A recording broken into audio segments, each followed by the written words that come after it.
Welcome back to the Pair Program. I'm your host, Tim Winkler, joined by my co-host, Mike Gruen. Mike, welcome back. It's been a little while. It has. Thanks. Yeah. Good to be back. Busy nice man. To see you again. We're entering the heart of the summer season here, and schools are kind of going on break. Families are traveling, and I was listening to a podcast that had a stat on travel, which was that the average American visits roughly 17 U.S. states in their lifetime. If you had to take a ballpark guess, where are you at on the state count? I think I'm in the high 20s, low 30s. We did a count not that long ago with the kids. Nice. Growing up, I mean, basically on the East Coast, it's pretty easy to cover a ton of states. So I've gone everywhere from Maine to Florida, and then further west as well. So you can't include layovers; doesn't count. No. I'm actual states I've stopped in and been actually in. Yeah. Nice, nice. Yeah, I think I'm in the low 30s. But we're trying to get my daughter to more spots, so trying to go track down a few more extra states along the way. What about you guys? You guys know what your count is top of mind? I do not. I don't think so. I think I travel a bunch with like New England area, but I feel like always outside of New England, it's like you go to like New York and then Florida and then California, maybe Texas here and there. And then I saw a couple of the middle states. Nice. Like Oklahoma and stuff, but that's pretty much it. Okay. I grew up in California from San Diego. But I had to do a cross country trip to get to DC. So if I don't know if that counts, we went through a bunch of states. So, yeah, you check a bunch off on a cross country trip. That counts. Yeah. We'll let that fly. That's a lot of travel. It's a lot of states covered. Yeah. Cool. All right. Well, we're gonna give the listeners a quick overview of today's episode. So today's episode is all about critical tech in a critical moment, and we're living through a major shift in how the U.S. thinks about its innovation infrastructure tied to defense supply chains and national security issues at large. Specifically for this episode, we're going to be dialing into how one startup, Phoenix Tailings, is creatively sourcing and refining strategic materials and rare earth metals, which has been a very buzzy topic in the news lately, based on these endless vital use cases that rare earth elements kind of play, not only in our everyday lives, but in maintaining superiority in a national security and in defense at large. So to tackle the topic, we've got two really great guests who kind of sit at this intersection of this transformation. So we've got Yan Zheng, Chief of Staff at In-Q-Tel, the strategic investor helping connect the U.S. intelligence community with cutting edge technology. And I'll preface that In-Q-Tel is an investor in Phoenix Tailings. And we've got Nicholas Myers, CEO and co-founder of Phoenix Tailings, a startup that's turning toxic mining waste into strategic materials vital to our national security, clean energy goals, and industrial future. So guys, thanks for joining us on the podcast. It's an honor. All right. Now, before we dive in, we do kick things off with a fun segment called Pair Me Up. We'll go around the room, rattle off two things that just go good together. Mike, you always kick us off. What do you got? So for those who have listened in the past, our Father's Day tradition is miniature golf and donuts and ice cream, which I've used as my pairings in the past. This weekend, we did miniature golf and it was drizzly and overcast, and we had the best time. It was probably one of the best mini golf outings between the wet greens, kind of slowing things down a little bit, and just not the humidity and heat that normally accompanies that tradition. So we had a blast. So I would say mini golf and like an overcast, like drizzly day. It was just a lot of fun. So you gotta more give water hazards than usual. You got to give the plug. Where did you go? I love Rocky Gorge. It's in Laurel, just over in Howard County. Oh, nice. Yeah, I need to check that out. I'm usually always just going to something like that. Was like at the beach. I always think of beach trips and mini golf. But good stuff, man. Well, happy Father's Day too. Well, thank you. Well, I'm going to keep it on theme with the Father's Day. I'm going to go with Father's Day and coffee mugs. I just again celebrating this past weekend with the family. My wife and daughter presented me with a Bluey coffee mug, and for those listeners that don't know, the parents that don't know, Bluey is an amazing kids cartoon show, but it's not popular not only with kids. It resonates with adults as well. But I just feel like there's something about getting a mug as a Father's Day gift. It's simple, it's practical, and I just feel like it's a pairing that'll never really go out of style. So I'm going with Father's Day and a coffee mug. Nice. Well, happy Father's Day. Yeah, thanks, bud. Let's pass it over to the guest, Nick. Quick intro and your pairing. Yeah, absolutely. Nick Myers, co-founder and CEO at Phoenix. I born and raised Connecticut, but I would say actually, maybe a little bit biased here because I do have my own taco blog. Tacos by Gringo. You can follow me on Instagram. But all 157 followers are very impressed. But I'd say a good chorizo, Papas con Choricos taco, and a Corona. Absolute the best thing in the world. Doesn't matter if it's dreary day, sunny day, whatever. You have a good Papas con Chorizos taco with a good homemade taco, like a homemade tortilla. Oof, it's so good. And then pair that with a nice Corona with lime. Oh, unbelievable. Makes your day 1,000 times better, 100%. Oh my God, that sounds fantastic. It does. I do need to validate and give you a follow. It said tacos by Gringos. Tacos by a Gringo. By a Gringo, okay. I'm the Gringo in this specific case. If it's not obvious. I dig it, man. I'm a big Corona fan, and pairing it with a taco just sounds like a perfect mashup. So, well, again, thanks for joining us, and Yan, quick intro and your pairing. All right, thanks for having me. Yeah, Yan Zheng, Chief of Staff at In-Q-Tel. You guys set me up good. I'm also a father, so I had Father's Day as well, and I'm from California, so tacos and Coronas are what I grew up eating as well. So, I spent Father's Day. Mike, sounds like you probably went golfing on Sunday, because I did gardening on Saturday. It was actually quite hot. And my pairing would have been gardening and sunscreen, which I did not do. But it was good. It reminded me of my physical body, and when you're pushing paper, making calls all day, I think it's good to just do something with your hands. Very apropos with today's conversation, right? We live in a physical world, and just to be able to remind yourself that like you can do something. There's dirt, there's wetness and just yucky stuff, but it's nature. It was a great day. So I love it. And then the lack of sunscreen helps you remember. I'm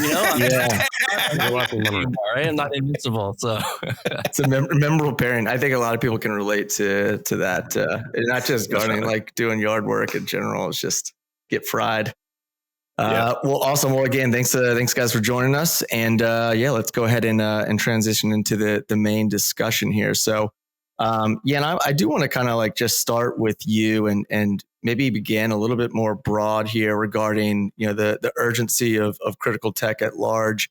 You've been deep in this space, supporting DARPA, Booz Allen, now Chief of Staff at In-Q-Tel. Why is the urgency around, critical technologies like, semiconductors and rare earth materials spiking right now? Like, why is this such a high stakes issue in this moment right now? Yeah, it's a great question. I think we're getting back to this idea that we actually need to start making things, right? And manufacturing and produce some of these things. And they're not easy to do. These are not things you could just flip on a switch, right? And turn it on.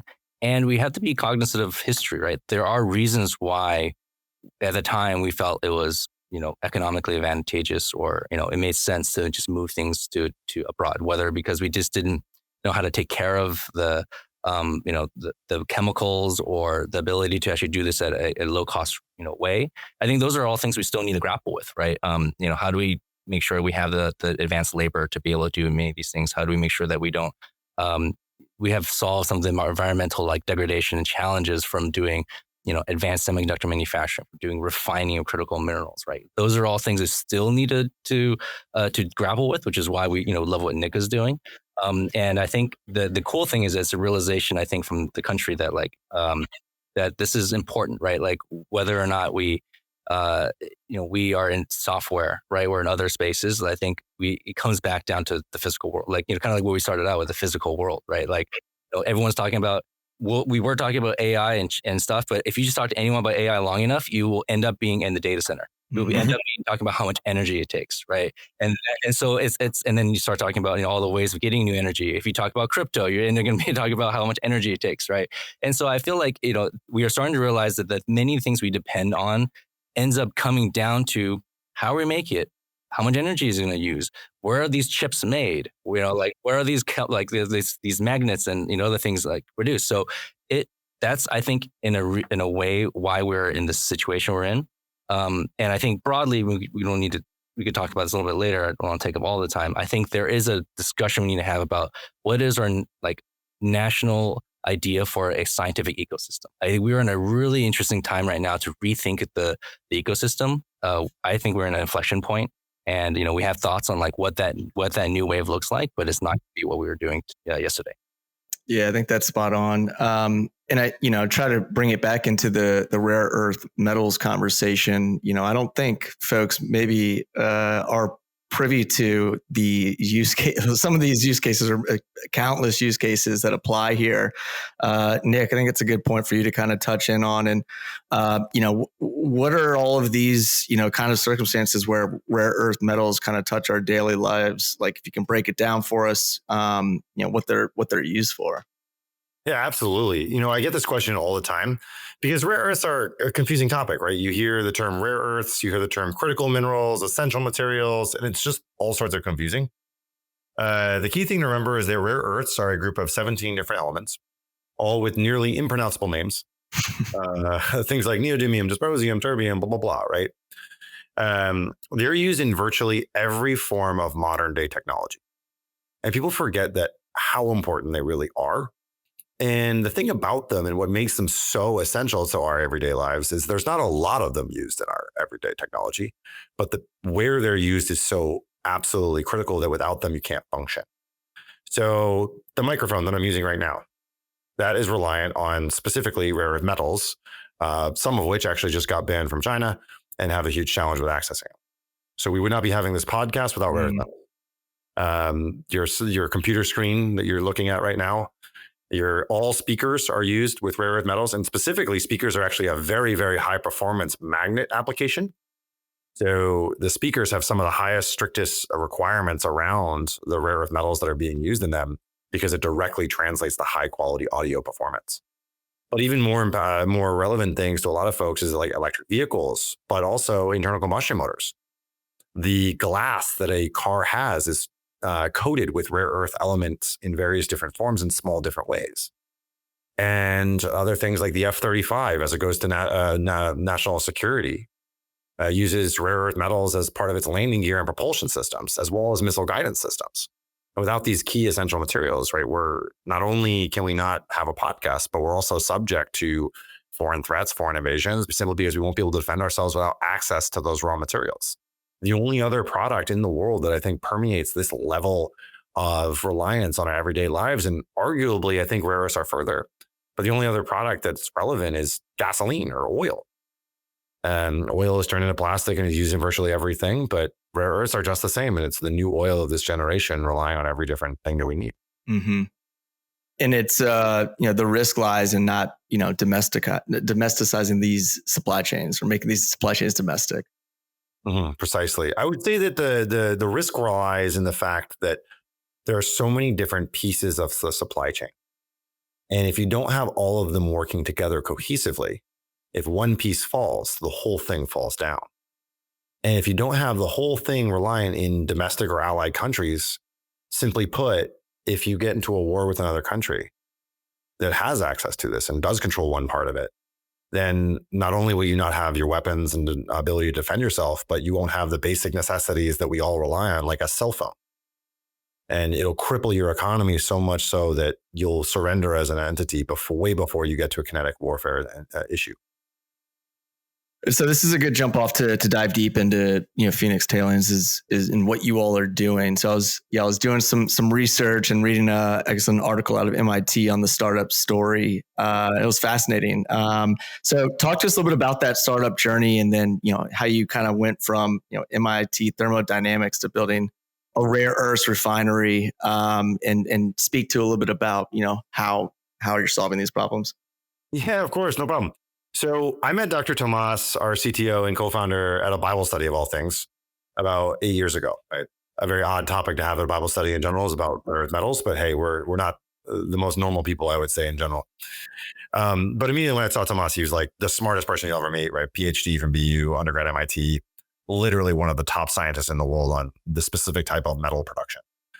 And we talked about exactly this problem of how reliant we are on rare earths and other critical minerals. And the fact is that we're like, no one really produces these things. And the question was, why not? Do they need just a massive amount of cash to build up this mining operation to get it? And we looked deeper and said, no, it's not really it. It's not the cash. It's this huge technical moat of actually how you process rare earths. So if you're not familiar, rare earths have a few different stages of the processing. Traditional metals like iron, you dig a hole in the ground and you find a nugget of that metal. That metal's then turned into steel that's put into your car or spaceship or whatever it is, right? Now, critical metals, why it's so confusing and why we got into this problem where 97% of the world's supply chain is run through China today is rare earth metals. You dig a hole in the ground and you find dirt.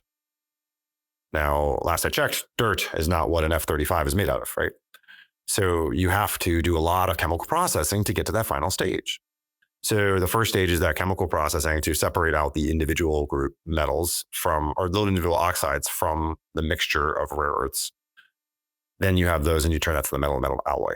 So we looked at that and we looked at the whole gap in that supply chain. It was really that refining, that taking that dirt out of the ground and chemically processing it to the final metal that is needed to make a magnet or the final component.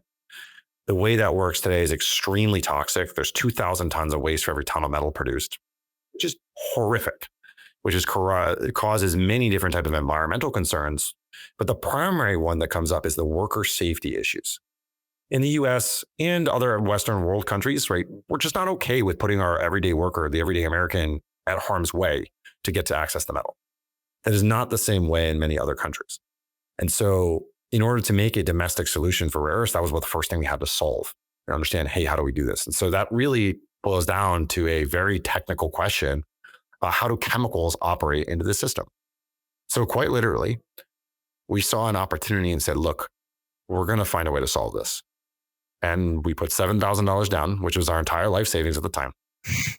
Yes, we can all laugh. Okay. We have more now. Overall, we're good to go. But it's a lot of tacos. I had to sacrifice so many tacos. Maybe that's where my love for tacos came about, because they were pretty cheap. It's all I could afford. But actually, the interesting side story here. Tomas is Mexican American, so he actually would make tacos in the backyard as we did our prototype testing, which was always a good time. So it's a future venture in the works. Business, taco business. So we did the processing in the backyard, just trying out new technologies until we found some chemicals that actually worked and did not have the emissions, did not have that waste. It wasn't the first try. I don't even think it was the 100th, but we tried for almost a year every night looking up at the sky to see if it would rain so we could run our tests. And then we got it working. We raised a bit of money from Techstars, which was one of our first investors, to really scale up out of the backyard. Brought in a world-class team. We actually brought in a bunch of technology from a company called Infinium that was going under in 2020 because no one was focusing on rare earth metals at the time. And we saw the opportunity, brought in the top engineer from the team. We brought a bunch of the equipment and actually started building out. So we just closed $76 million Series B financing round. In-Q-Tel was absolutely essential to galvanize and was a key investor in the round itself. And we are building out our large scale facility producing rare earth metals to fuel. Well, this first phase of it will fuel half the US defense needs by the end of August this year. Wow. For rare earth metals. We already produce and ship at the commercial metric ton scales, much larger than the backyard. So we skipped a few pieces of the story, but we filled up for a bit. We commercially ship out on the tonnage scale into primarily the automotive industry for the new models of vehicles there, but we're moving and scaling up further to be able to sell into defense and solve this problem for the U.S. and her allies. Wow. Yeah, it's such a cool story. And I want to dig deeper into the partnership between In-Q-Tel and Phoenix. But Yan, I wanted to just kind of ask you, you've been, dialed into a lot of these critical infrastructure, problems for years.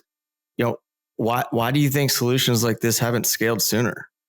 Yeah, these are, as Nick said, it's not necessary access to capital, right? Some of these really innovative solutions it's a tech and a willingness to actually explore that, which is what, this is what we do here. We invest in these really interesting technologies that have a bent in national security. Our bread and butter is, finding a really interesting company that has a commercial product, and then pairing that, like you guys do, right, with a government end user, right, with folks to be like, hey, you need a new microphone that works better than anything else.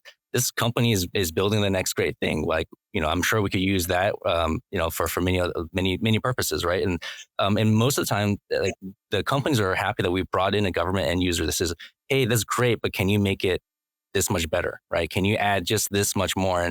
And most of the time, a lot of these companies are really happy they have someone they kind of speak their language. We're like, yeah, actually, that's a great requirement. I was thinking about that. That was, lower in my totem pole. But if you're going to come in and help us like find that person that we could actually engage with, and put some money down to actually help us get there, we'll put that into top number one priority. And that's what we've been doing for 20 plus years, where we know what the government needs. We go find these innovative companies and we make that pairing. And most of the time, actually, majority of our investments involve not just one government agency. It involves more. We're breaking down the silos, and people in one agency be like, "Oh, Joe, I didn't know you guys are working on this too." And you help create some more government efficiency going on here, where people like realize that it's not just my organization that's curious about metals or microphones or motors or whatever, and kind of help with that. And so I think part of this challenge when it comes to like these larger efforts is then you're getting away from just one end user, right? It's not just a series of end users that are like, hey, I need a microphone. It's more like, well, what do we do about 5G so we don't get Huawei, like all up in this for 6G? What do we do about critical minerals so that we're not reliant on China? Like those are a lot bigger and headier problems. And something that we've been working with as part of a new line of investing we call Compass investing, where it is about looking at these bigger national security, national priority challenges and bringing all the folks together and saying, look, this is not just the access to capital problem, but we're going to help you find the right and syndicate the right rounds, right, to get these national security and kind of financially minded folks together to look at some interesting problems that hopefully we shined a spotlight on. About a third of our companies that we invested in, they don't involve what anyone listening to this might call like the top tier VCs. Right. So like, most people would think, oh, like the top tier VCs, we'll cover it. Like there's a bunch of money floating around, billions of dollars in there. They'll handle this. But when we look at our data after 20 years of, 25 years plus of doing this, over a third of our companies came from, investors that are more niche, right? That they're not the really top investors, which to me means that like there are certain topics that like, if you're just a purely financially driven VC, you're not going to look at certain areas, right? So we have to have a new model. This goes back to what I was saying about like the scientific ecosystem, a new model of thinking of how do we align public interest, national security, and the private sector so that we're all kind of rowing the boat in the same direction. And, Nick's company is a great example of that, where we say, look, there's absolutely a national imperative to do this. And there are ways that we can help shape the problem and get the right folks to look at it so that we all kind of be like, hey, that is something we should all spend our money and our time looking at. And hope we're doing that on a scale of not just one company, but like hopefully dozens. Yeah, it's fascinating. I wanted to quickly ask Nick about what would you say are like some of the biggest, I guess, scientific or engineering challenges that you're facing when you're trying to overcome, like, I guess, hitting like a purity that's needed, right, for these defense or EV applications. Like what is like your all's biggest, like what keeps you up at night challenge engineering wise? It's a great question. So we've tackled the majority of the technical or true like scientific issues already, right? This is the third generation of the unit. We do operate it pretty solidly, but what we tackle right now is really focused on the automation. So how do we deploy rapidly is the question, right? We will be successful. We will deploy, but will it be in 18 months or 6 is a question. And so how do we go faster, which is actually one of the ways In-Q-Tel has been incredibly helpful. John Che, one of our key partners over at In-Q-Tel, has really helped connect us with the local ecosystem in robotics. Being in Boston is extremely powerful because you have those connections into robotics that is the absolute cutting edge. I mean, MIT is one of the top universities in the world on automation. And you have just an ecosystem around you with mass robotics and a few others that just know how to process and do things like that. And be able to leverage that as along with big data and AI into the systems to be able to automate and improve things to get the better yields, get the better efficiencies and lower your costs through production and scale up. Really, that's the big things we're focused on right now, as well as designing how do you actually run a process like this. Bear in mind, no one's really operated large scale rare earth metal processing in the US ever. So we really have to recreate from an operational perspective, how do you build this? How do you run it? Where do you move rock and where do you pull out metal? And rare earths are something called reactive, meaning they don't sit well in the air. They dissolve, they degrade. So how do you store it and how do you ship it out? Those are the key things we've been tackling lately, which has been really a key focus. And In-Q-Tel has been quite helpful on it, to be honest with you. Yeah, that was actually, you teed me up for my next question. This is what we love about the pair program is, bringing, two parties together that are adding value for one another and highlighting how that value is being added. You kind of touched on it briefly with, connecting you all with the local ecosystem within robotics. I think that's really neat. What other areas, we always ask like beyond the check, right? Have you seen like this value from the partnership with In-Q-Tel? Oh, absolutely. So the first is always, they say, like local connections to partnerships, right? So whether it's automation or a lot of times we have supply chain discussions or commercial discussions. In-Q-Tel has made several different customer connections to us to be able to sell into the supply chain simply because In-Q-Tel is one of the top investors in hard technologies, right? So folks making drones, for example, drones all rely on rare earth magnets and rare earth metals. So it's very important for them to have that supply chain. In-Q-Tel has been very critical in helping connect us to that. The second is not their own capital, but bringing in other key investors. One thing the private sector is looking for specifically in critical metals and rare earths, because it's such a new field in an area that most private venture capitalists are not familiar with, is someone to validate and understand from a business standpoint, is this the type of thing that makes sense from a national security perspective, makes sense from a hard industrial technology perspective, and will it scale? In-Q-Tel has got a blend of very solid success factors in these more nuanced and tougher sectors that are not just true blue software. So In-Q-Tel's validation on that was very critical. To be honest with you, In-Q-Tel was one of the first people to say, or first groups to say, we want in on the Series B financing round for Phoenix. And I will directly say it very publicly. We would not have raised our $76 million Series B anywhere near the same terms or value or et cetera, or as easy as that we did without In-Q-Tel. I think there's an argument we wouldn't have raised it at all without In-Q-Tel. So we're very appreciative of it. And it was very key to our whole success there. And then the third part is very relevant to, especially these days. Right now, there's a huge issue with China on trade wars. In-Q-Tel, the team there has been very helpful on navigating and saying, hey, like, what should you be thinking about as a business? How should you be thinking about it? Not from a lobbying perspective, right? We have lobbying teams and et cetera in DC that we work with, but how do you think about it authentically as a startup company looking to bridge into this public sector of national security? Been very, very helpful on all three of those fronts. Yeah, I'll flip it over to you, Yan, and get your perspective on, what makes working with the founder like Nick so effective in this partnership. Yeah, no, that's great. And thank you so much, Nick, and for all your partnership. This is great. And, we're looking for, just thousands of more folks like Nick and smart and doing these innovation things. And we have a very broad scope of work that we're interested in. So, like about half of our investments are software, other half are hardware. So we do it all.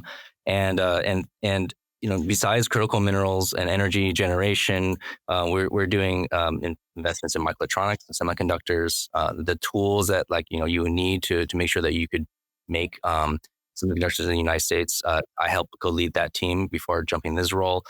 Quantum is another thing. That's another team I led.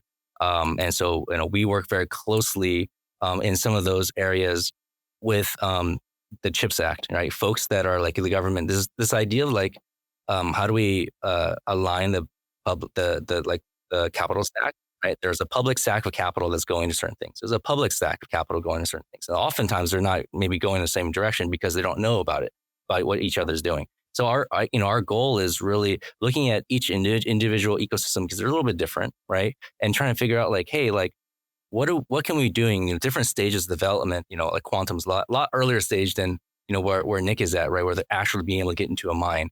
But we're helping them trying to figure out things like how do you actually build the workforce? How do we make sure that we have folks making the supply chain of refrigerators, dilution refrigerators in the United States, right? We made an investment, for instance, in Maybell as a U.S. investor, startup company doing that in this space, and they're doing a lot of things in regional parts of Colorado, Wyoming, and as part of the EDA Tech Hubs concept. So we try to like just connect folks and convene folks in these different areas when it makes sense.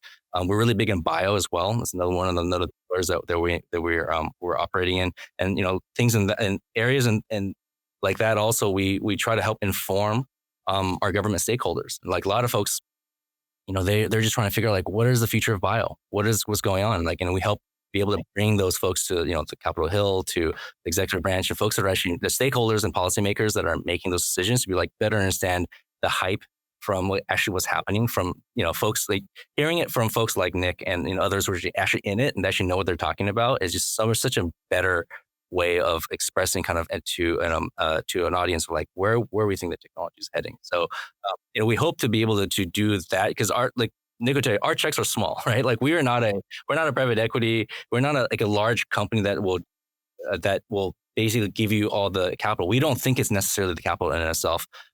He mentioned John Chi, who's the board observer on this deal. Every investment that we make, we have a board observer. That's someone from our team that is able to be there to help guide the company on like questions they have with working with the government or where things are headed or export.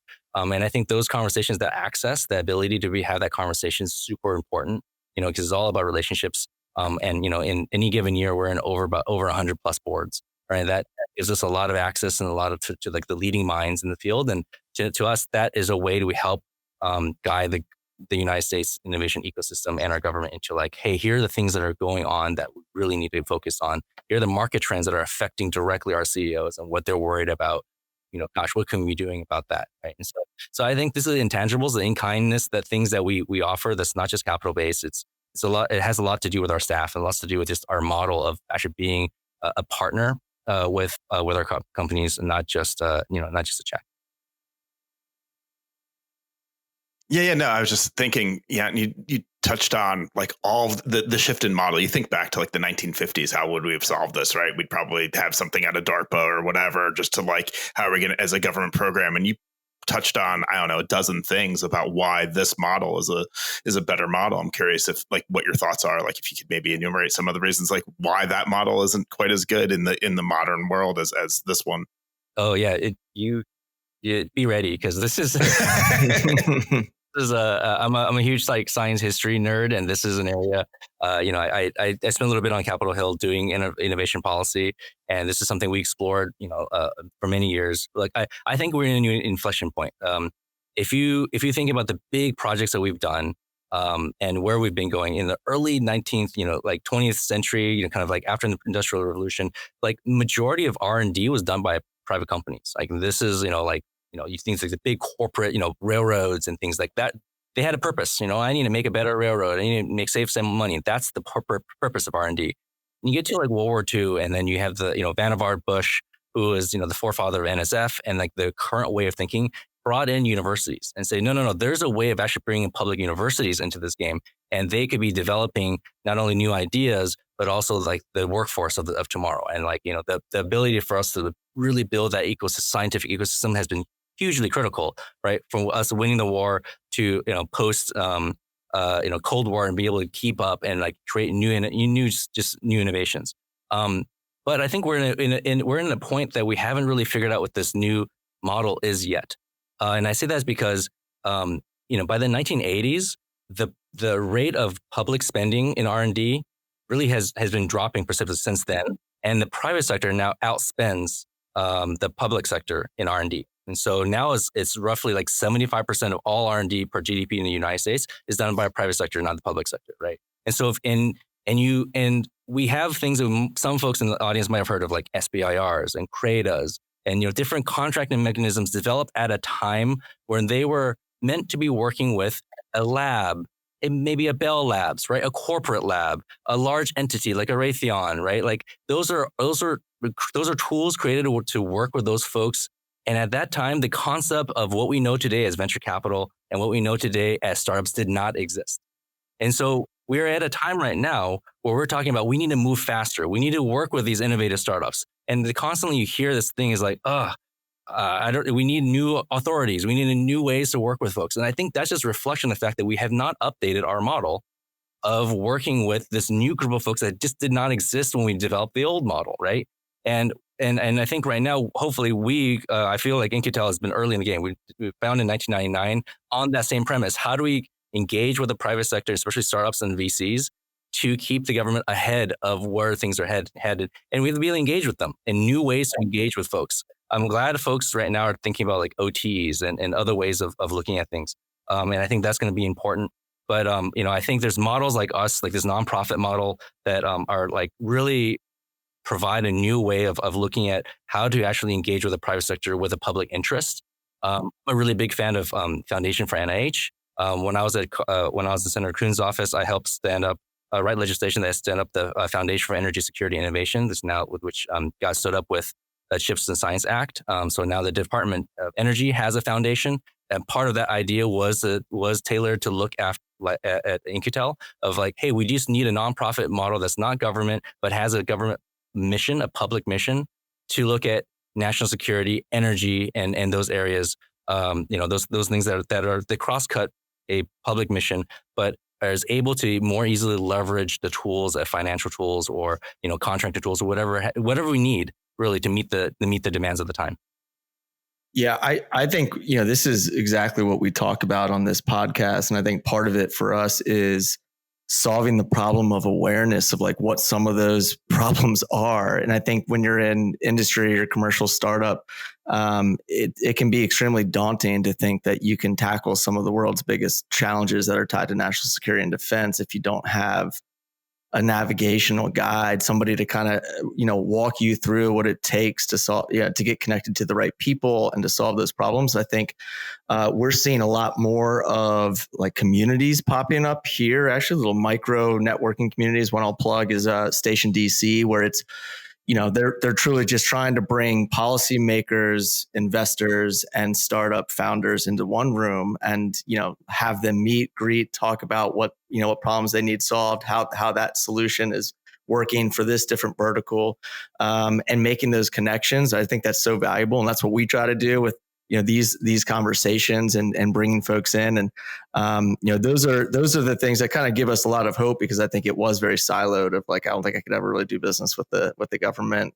Trying to break down that barrier is one small contribution we can make. But I love the mission behind In-Q-Tel and having those relationships and making that a part of the value add is like incredibly valuable. Yeah, Nick, on that note too, it's something that we talk about with startup founders that are scaling, dual use companies, right? How does the almost like roadmap deviate when you're thinking about how your solution will be solved and maybe, one certain commercial solution versus, a defense setting? Do you like build out teams that are dialed into one area or the other? I know obviously like on the sales side, that makes sense, but with what you all do, how does that impact kind of like your growth plan and your roadmap? Yeah, absolutely. This is actually one of the biggest areas I see a lot of founders making mistakes in. And they look at SBIRs, they look at new opportunities on the military front or other different government opportunities, and they build out basically an entire business within the business focused on that. So this is something Infinium did prior to their bankruptcy, is they started becoming basically an SBIR mill, focusing on new innovations, scaling up a new thing. The one grant would finalize and finish. Then they go after a new one that was completely unrelated. So for us, that was one of the first learnings that we actually made, is that every grant we go for, every single push we go for, is all in line with our same commercial vision. And the government is a part of it because there's a great opportunity. We want to serve our country. We're all very key on that. And I think it's a huge opportunity to enter into the sector, but it has to be in support of the broader commercial vision. And everything has to be in that lane. So for example, a lot of times we choose not to do certain projects that would be like recycling some crazy new material out of this different ash product or something like this that wouldn't be relevant to us, or some new iron thing or different like that. We focus on making sure it's all built out the same. So virtually all of our teams are the exact same teams. We just build it in line with the same roadmap, and we leverage the government and the endeavors that we have, and the military side, whether it's aerospace or various different other sides, just to accelerate the vision and make sure we're hitting those key national targets, and to do the things that we wouldn't necessarily do on its own in its own pure commercial right, but we leverage this opportunity to really work together. With sales side, you do see a little bit of a shift, but generally pretty much our sales team covers kind of everything. It's still a startup in that capacity.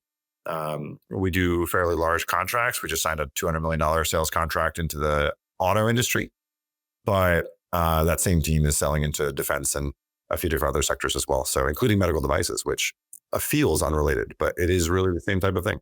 Wow.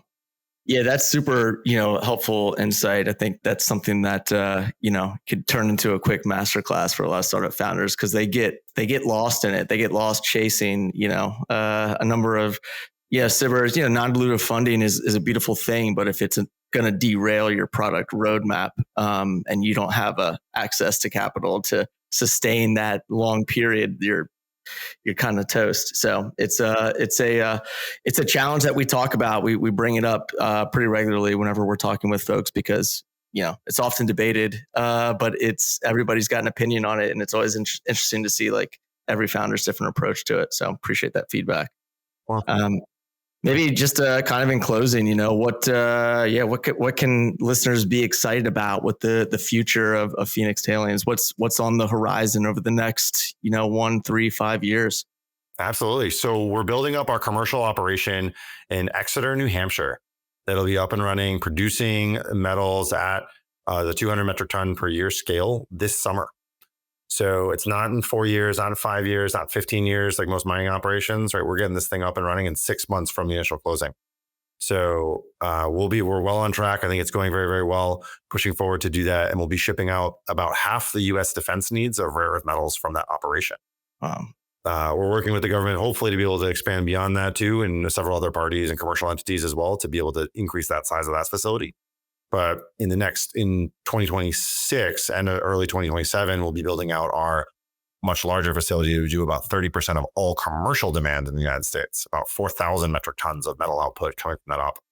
And we're starting already progress to be able to build that out, all producing it with zero waste, zero emissions at a fraction of the cost structure of the Chinese operations right here in the United States.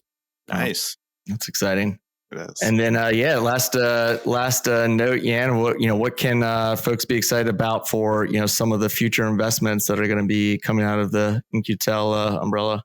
Yeah, we are going to expect over 70 investments this year. We did that last year and the year before. So it's a lot. We're looking at some really interesting ones in biotechnology and bioengineering, and how that might affect,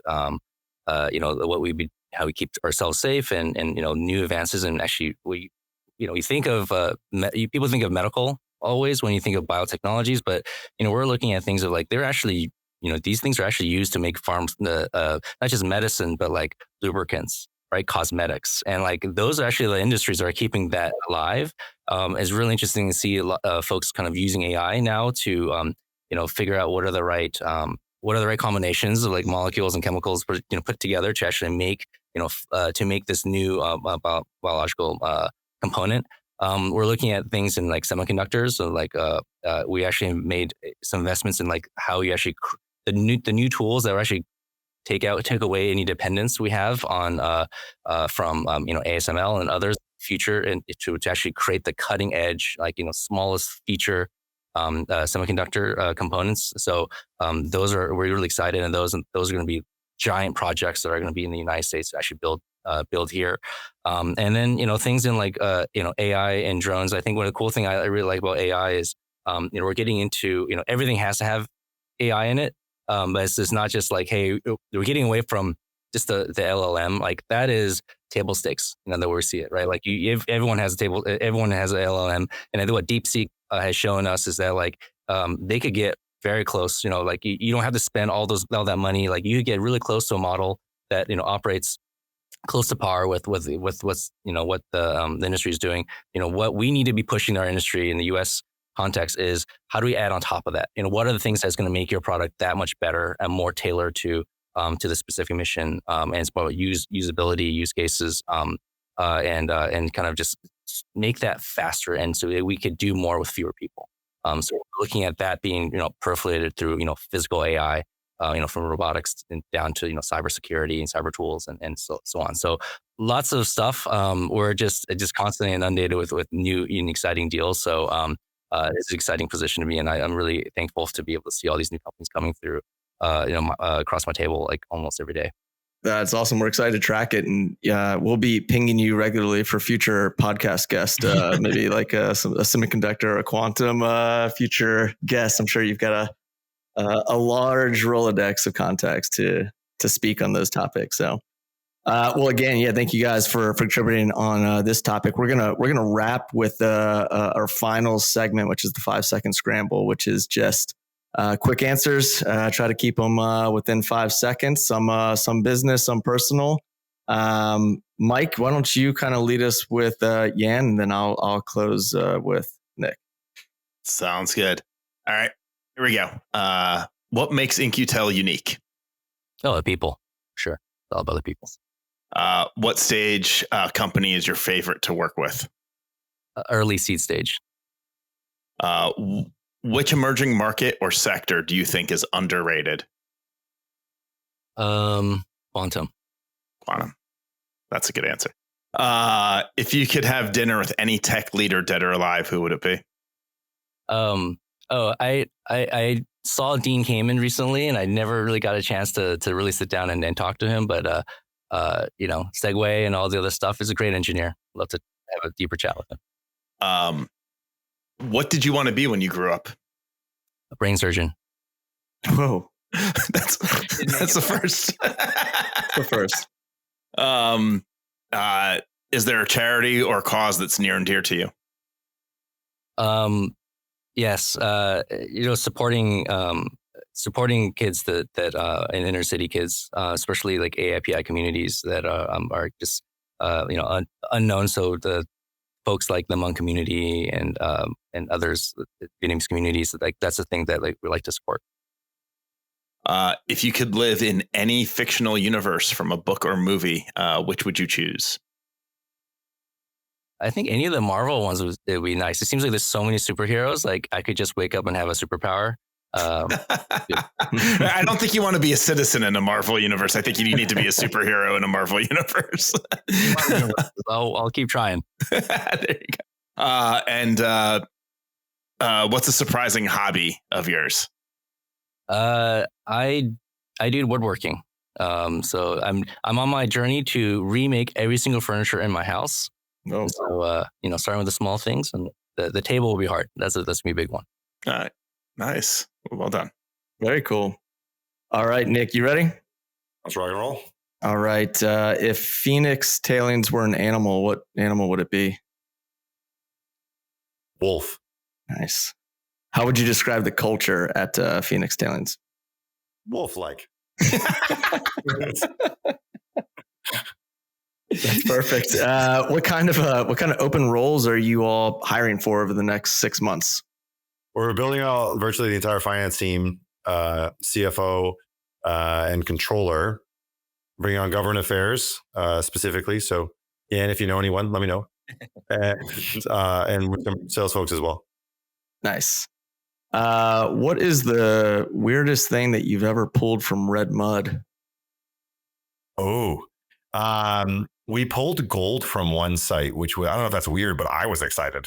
That was pretty cool. Gold's a hot commodity, so I'd be excited too. What's a trait that you find most essential in a co-founder? I think the ability to empathize with the other person. Did you go through some stuff as a co-founder? So having the ability to empathize and understand your partner is extremely critical. Nice. What's a charity or corporate philanthropy that's near and dear to you? I would say I donate a fair bit to the Greek Orthodox Church. I think they do a lot of really good stuff and support really positive missions all around the world. Nice. Favorite class from your education, from your schooling that you find most useful today? I would say actually financial strategies. I took that at Northeastern University where we studied like corporate strategy. I thought it was going to be totally useless because everyone told me it's not relevant for any job that you get out of school. But honestly, I think I use it more than anything else. Like just different business school frameworks. It's so helpful to have on a regular basis. And you'd be surprised how many people just don't have it. Yeah, I like to know that my CEO's favorite class is a financial strategies class. That's great. What's the first car that you ever owned? Chevy Camaro, 2011 SS. It's beautiful. American muscle, baby. Yeah. And last question, what's a hobby or activity that you enjoy doing, but you're just not good at it? Aside from golf. Oh yeah, terrible golf. I love surfing. I actually went for a whole surf weekend the other day, like a surf camp out in Portugal. Oh, cool. I still suck, but it's great. It's the best. That's great. That's amazing. All right, that's a wrap. Yan, Nick, thank you both for joining us. Again, this is a conversation that's exactly what we look for on the pair program, connecting those people that are building critical technologies with those that are helping bringing it to market. So thank you guys for what you're doing, and thanks for spending time with us on the podcast. So awesome. Thank you. It was an honor to be here.